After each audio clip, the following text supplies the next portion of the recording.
Alright guys, Tentacle here back again today. Hope you're all enjoying your Tuesday. Today I'm going to talk about Douglas Censor Martin. Not a topic I expected to cover today, but New York Subliners came out with a tweet a couple of hours ago now implying that Doug may well get a shot, not necessarily on the starting team at these online events, but at least he will be playing in scrims and some of the online practices with this team. Kind of interesting timing given yesterday I talked about Temp and the New York Subliners squad more generally being a bit of a failure, and what Zero talked about, of course, dropped from that team for Happy, and now Mac is in the line up for the upcoming online events that are going to happen due to the global pandemic situation. But what Zero said on Spitfire about that team, when he was like, everyone on that team is selfish, right? Everyone on that team just plays for themselves, and there's no one who's really willing to go out there and bait for the team and make that space that is required. Douglas Censor Martin could be someone who is, potentially filling that role, and we'll look through some stats, we'll look through some career placings from this guy over the course of the video, and you guys can make your mind up in the comment section below. Is it time to give him a shot? A lot of people are kind of saying yes, given the position that this New York Subliners squad is in, but of course they've just picked up Mac to come into the squad as well, and Doug sitting on the bench being like, well, I'm kind of feeling a bit left out here, given you signed me at the start of the season, now you're getting like amateur players and they're getting in the squad ahead of me. So I'm sure he feels kind of frustrated, and New York Subliners make an interesting tweet. Like, if you guys enjoyed the video, I would greatly appreciate a subscribe if you're new as always. Let's hop right into it. Firstly, Shawnee is playing with the Royal Ravens, says Cronut CDL Intel. However, a reply to this comes out from Scrap saying, stop giving this guy attention. So this is like the fake TJ Halley or whatever that's been doing some kind of burner leaking. Nasty is on a flight right here. So interesting to see. We talked yesterday impossible that Nasty wouldn't even be able to make it due to the travel ban that's going into place, but that's not the case indeed. And in fact, Nasty will be on the team going forwards. Just wanted to share with you this clip then from Lando, comes out from Mac Melt. So pretty impressive clip. This one set the tone for the video.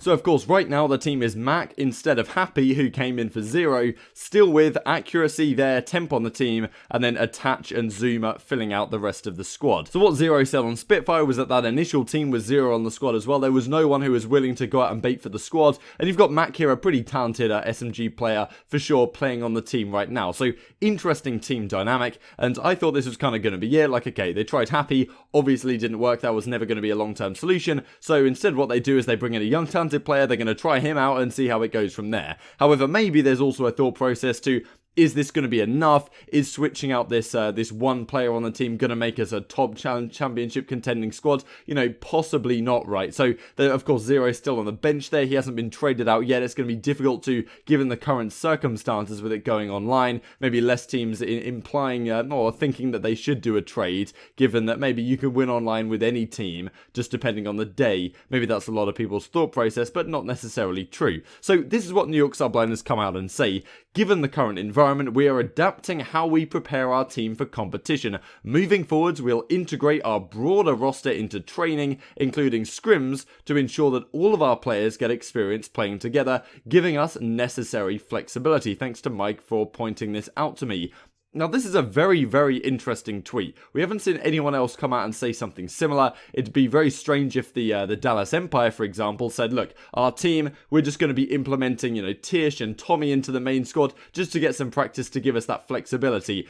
Flexibility is an interesting comment that they come out with, really, given that it's online. You don't really have to worry about flexibility on a LAN environment where someone might be ill or, can't travel for whatever reason on the weekend. You're playing at home, it's unlikely that's the situation is going to develop. However, they say the necessary flexibility, and what a lot of people on Reddit here especially were talking about was that maybe this is Doug just, as this guy says, crying his way into this predicament and saying to management, look, this is the situation, how is this going to be happening? And then they come out with this kind of wording. I imagine this is coming out from Doug rather than coming out from Zero, because what we kind of got from Zero on Spitfire was that he's not particularly happy to be in the squad anyway. He kind of wants off the team, and he doesn't feel like they're going to want him back into the main squad. So maybe it's more likely that this is Doug pulling some strings behind the scene and trying to get himself that opportunity. And we may be able to imply a little bit of that from these couple of tweets. So He's been doing a lot of streaming lately, playing a lot of 10s, and he has some pretty damn good maps here and there. As our censor says here, is this a new OBJ record?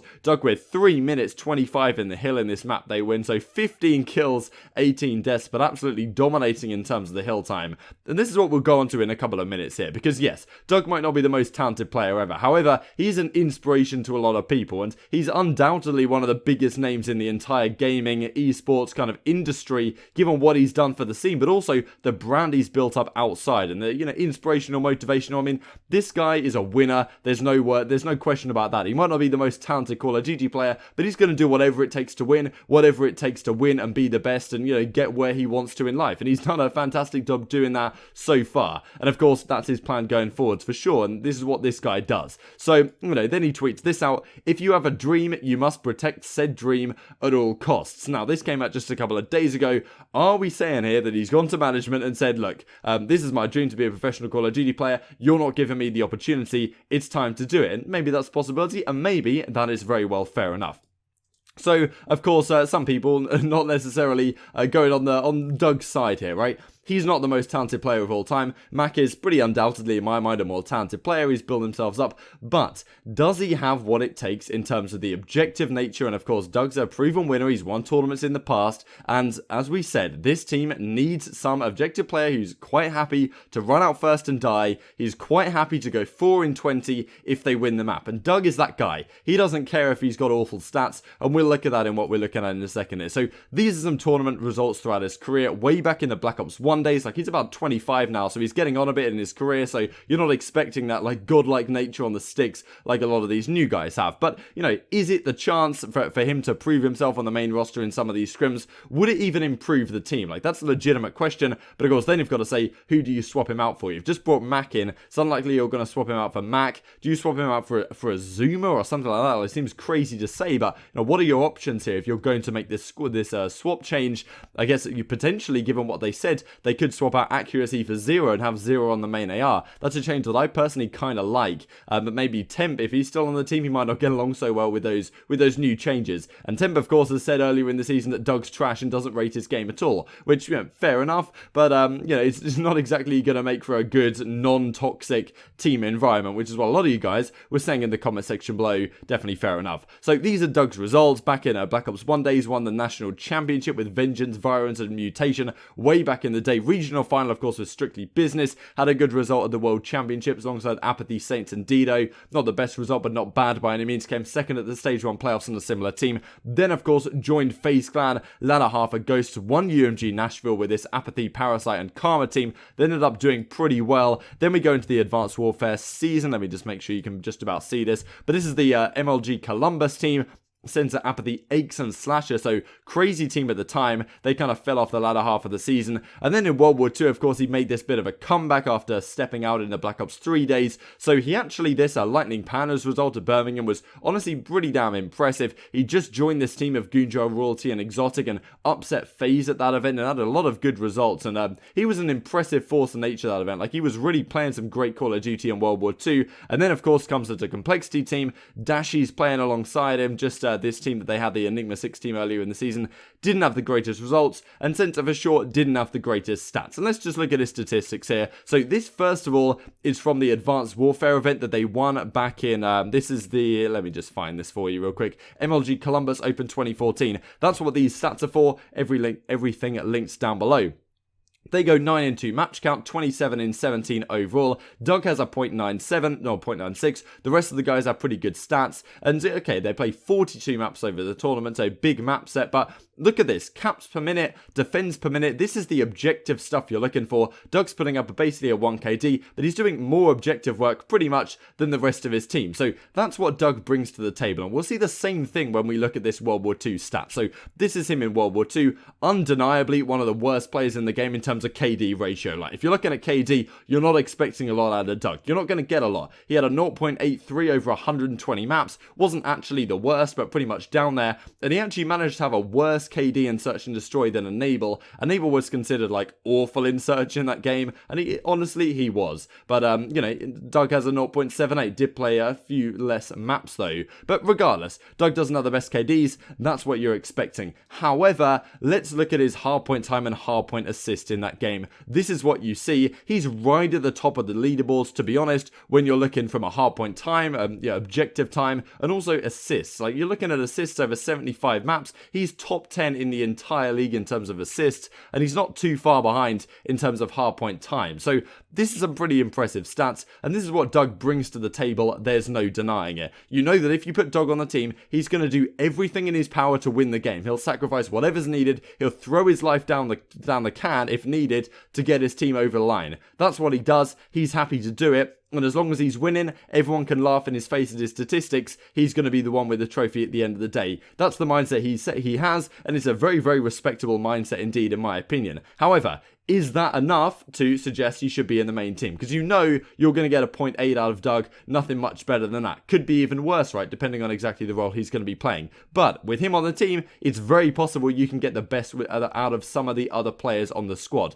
The risk is, in my opinion, with putting him in, is that the team right now and the team structure does not seem to be very favourable to a guy like CENSOR coming into the team. And Temp really is the key guy to keep an eye on, because, you know, he said earlier in the season, as I said, he said CENSOR was trash, didn't like his gameplay at all, and CENSOR kind of just shrugged it off. But if Temp is the guy still calling the shots on the team, because he's a very talented player, we know that, he's done pretty damn well in tournaments in the past, if he's still the guy calling the shots, I can't imagine that even if CENSOR does come into the squad and they let him play some scrims and he's pretty calm and he gets the team playing well, I can't imagine that Temp is easily going to be converted to getting Doug on the team. I think that's going to take some doing. So we'll have to see what happens going forward. This New York tweak to me is very interesting. Does this mean we'll potentially see Zero come in instead of Accuracy? That's a move. Who does CENSOR even replace? Because you're bringing Mac in. In my opinion, to be honest, I don't think CENSOR is going to be the cure to make it work and win championships. Maybe, and I think Mac does make sense in terms of bringing in some new, fresh, young talent, right? Because Zuma and Attached, to be honest,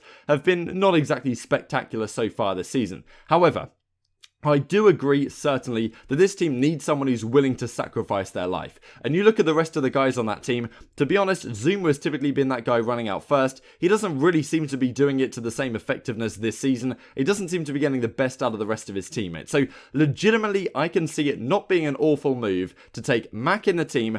Potentially, you even take Accuracy out and put Zero in the squad. I think he would be a better main assault rifle. You've obviously got to worry about chemistry here, though, which is the key concern to me. And genuinely, you could even try Zuma out and CENSOR in and see how that goes for a little bit. And maybe just play with the roles. But I think CENSOR could genuinely improve this team. I don't think they're going to become a championship contending squad by any means. And you've got to get over the chemistry stuff for sure. However, I genuinely do believe they could become, a better squad with Doug in the team than they are right now. To be honest, it's hard to be much worse than they are right now. I had them at 12th in my power rankings the other day. So that's pretty much the only reason why I'm saying Doug can make them better. But I genuinely think he has some aspects to his game that this team needs and other teams have that he could bring to the table. I think that's legitimate. However, if you're going to keep Temp and Accuracy as some of the guys that are calling the shots here, I very much doubt they're going to be on board with that. And I think it's going to be a tough sell. But clearly, Doug has been pulling some strings behind the scenes to get the management to kind of get on his side and do a tweet like this. And in that sense, it's very possible he might be able to find a position there. So keep an eye on scrims in the coming days,